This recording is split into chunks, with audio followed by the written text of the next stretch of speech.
Hey everyone, Richard Robbins here. Hope you're doing well. Well, the numbers are in for the Toronto Real Estate Board up to the end of September, which is up to the end of the third quarter.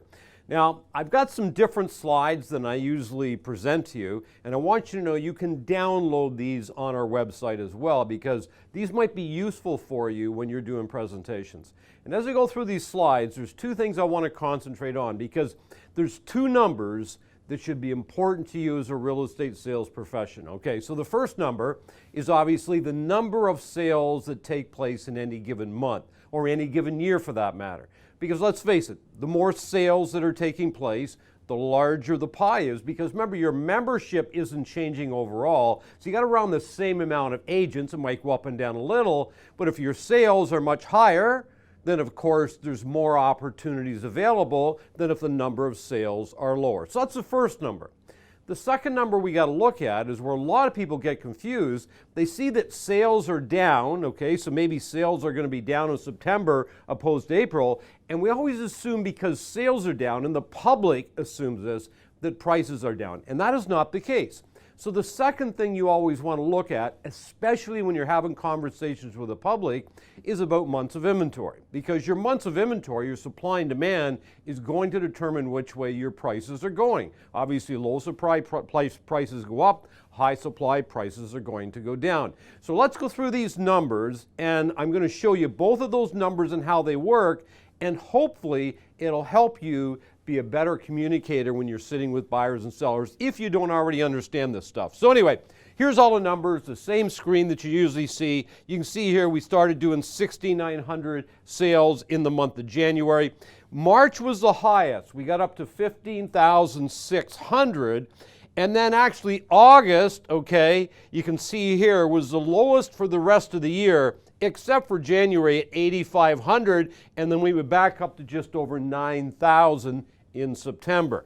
Now, if we look at months of inventory, your supply and demand, you can see we started at 1.1, we're now sitting at 1. So in the spring, we had actually 3 months here where it dipped below 1 month of inventory, which means that's where your prices are probably really spiking. And you can see we came in at 1.13 million as the average price, which was 6.1% higher than the previous month.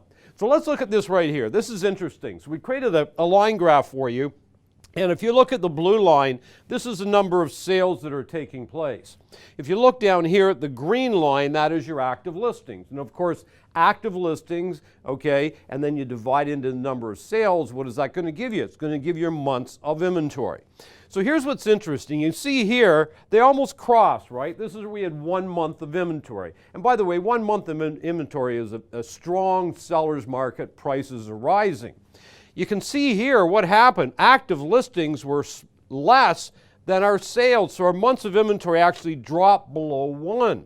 This is when your market is going to be most active. You're going to have more multiple offers right here. And then you can see when we got to about May, you can see both lines are almost the same.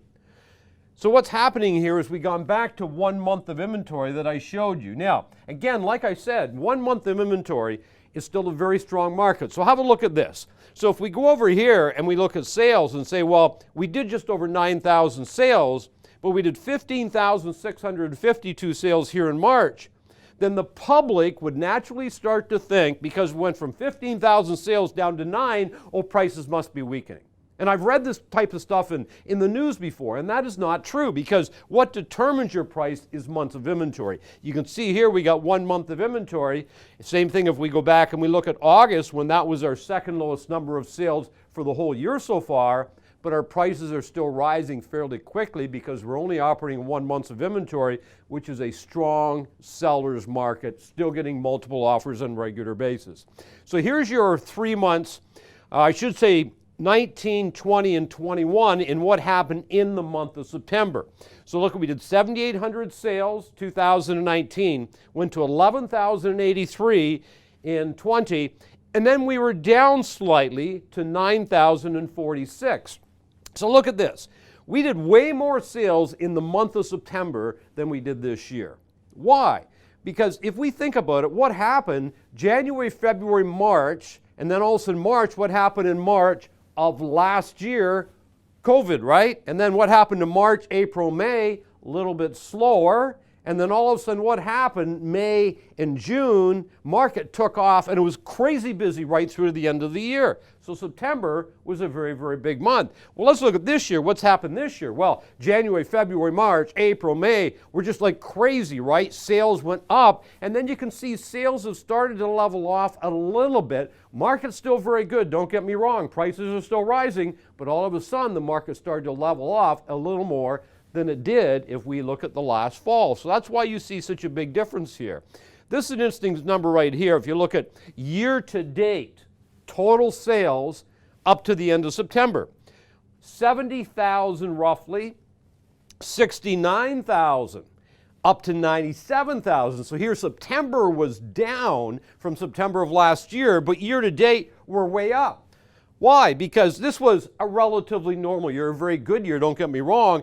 And then after COVID, right, once we get into May, June, the market took off, but we had 3 very slow months, so it sort of kept our numbers down. And look at this year we're sitting right now. And this is just after the third quarter of the year. We still have 3 months to go. This is your average sale price. Remember the second number I talked about. We want to know the number of sales taking place, and the second thing is what's happening with our prices. So look at this. If we go back to 2012, your average price was $500,000.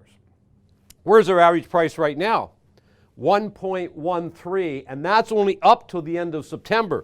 This was at the end of each year right here, and we only had 1 year right here, 2017 to 18, when it slipped and went down slightly. Now the reason I show you this is because if we're at 500,000, in a 10-year period, we're way over 100% growth in price, and this isn't the end of the year, and I suspect prices will continue to rise till the end of the year. When is the best time to buy real estate? Because everybody's asking that right now. People's saying, well, should I be buying? You know, what's going on? Prices are out of control. The best time to buy real estate is the minute you're ready to buy real estate. Because think about this. Even if you bought here, okay, and then it was slipped a little bit, which happens in real estate once in a while. But even if you bought here, you're still pretty good shape. Wouldn't you all agree? And that's the whole thing about real estate. Real estate's generally a buy and hold product. And it really doesn't matter when you buy it. And the problem is you're trying to time it all the time. What are the chances of you making the right decision in terms of timing? When do you know that prices are starting to go down? After they started to go down. When are you going to know prices are going to go up? Once they've already started to go up. So if you're talking to buyers and sellers out there, help them understand this. And this be actually a great graph for you to maybe print out and use when you're on listing appointments. So anyway, I hope this was helpful for you, a little different from what I normally do, but I wanted to create some content that I think you could use when you're sitting down with buyers and sellers or past clients and help them understand the market maybe a little bit better. And remember everybody, it's a beautiful life. Make it count.